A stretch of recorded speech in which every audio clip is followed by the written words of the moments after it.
PPGPI dukung Kapolri berantas mafia tanah. Jakarta, pimpinan pusat, PP, Gerakan Pemuda Islam, GPI, mendukung penuh pernyataan Kapolri Jenderal Listio Sigit Prabowo untuk memberantas mafia tanah. Maraknya pengambilan hak tanah dari tangan yang berhak dengan berbagai cara ini disebut sebagai salah satu permasalahan yang sudah mengakar dan tak mampu dihilangkan hingga saat ini. Menurut Ketua Bidang Maritim dan Agraria PPGPI Abdullah Kelri, persoalan tanah adalah bagian terpenting yang harus segera dibereskan oleh negara. Pasalnya, persoalan ini sudah sangat panjang dan hingga saat ini negara belum mampu menuntaskannya. Kasus sengketa tanah bisa terjadi oleh siapapun.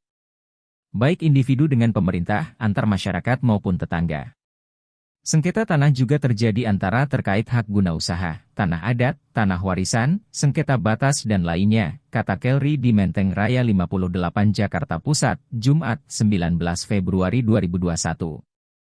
Ia menjelaskan, dari data Kementerian Agraria dan Tata Ruang, tercatat dari 2.145 sengketa agraria yang ditangani pada 2015, hanya 947 kasus yang terselesaikan. Pada 2016, persoalan yang selesai mencapai 1.570 dari 2.996 sengketa. Tahun 2017, pemerintah hanya menyelesaikan 1.034 perkara dari 3.293 kasus yang ditangani. Tahun berikutnya, menurut Ketua Bidang Maritim dan Agraria PPGPI, sejumlah 2.546 kasus terjadi dengan kasus selesai sejumlah 1.652 kasus. Tahun lalu, tercatat ada 8.959 kasus sengketa yang 56%-nya terjadi antar masyarakat, antara tetangga dengan tetangga, dan sengketa batas. Menteri Agraria dan Tata Ruang (ATRED) Sofyan Jalil mengaku, sengketa pertanahan menjadi masalah yang paling sering disengketakan di pengadilan.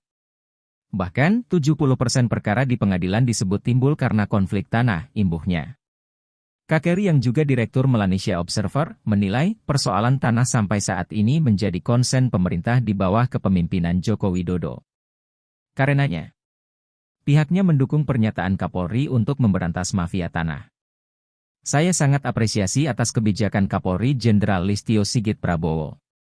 Terkait pemberantasan mafia tanah, tutup Ketua Bidang Maritim dan Agraria PPGPI. Sebelumnya, Kapolri Jenderal Listio Sigit Prabowo memerintahkan kepada jajarannya untuk menyikat semua mafia tanah di Indonesia. Seluruh jajarannya untuk bekerja secara maksimal dalam melakukan proses hukum terkait dengan pidana mafia tanah. Sebagai aparat penegak hukum, Sigit menyebut, polisi harus menjalankan tugasnya untuk membela hak yang dimiliki dari masyarakat. Saya perintahkan untuk seluruh anggota di seluruh jajaran untuk tidak ragu-ragu dan usut tuntas masalah mafia tanah, kembalikan hak masyarakat, bela hak rakyat, tegakkan hukum secara tegas, kata Sigit, Kamis, 18 Februari 2021. Sumber Suara Merdeka, ID.